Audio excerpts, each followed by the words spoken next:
বর্তমানে বাংলাদেশে -2 পরিকল্পনা চলছে। শহীদ রাষ্ট্রপতি জিয়াউর রহমানের ছবি অবমাননা এবং সামাজিক যোগাযোগের মাধ্যমে বিএনপির ভারপ্রাপ্ত চেয়ারম্যান জনাব তারেক রহমানের বিরুদ্ধে মিথ্যা এবং কুরুচিপূর্ণ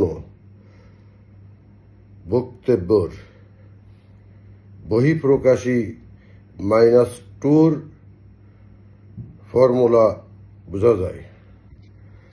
ডক্টর ইউনূস তার মেটিকুলাস দিয়েই এইসবের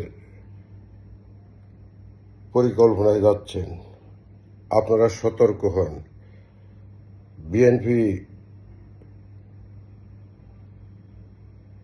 একটা শক্ত দল, তাকে আওয়ামী লীগকে মাইনাস করছে এবং বিএনপিকে মাইনাস করার যে পরিকল্পনা তা বাস্তবায়ন করার জন্য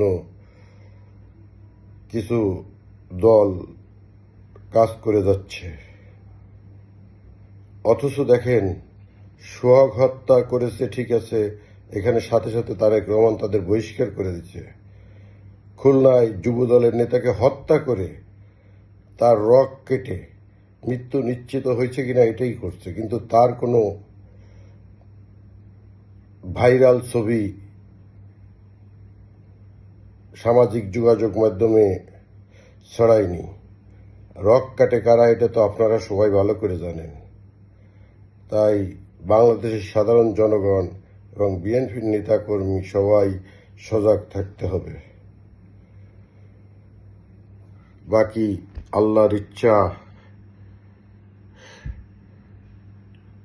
বাংলাদেশ জিন্দাবাদ। আল্লাহ হাফেজ।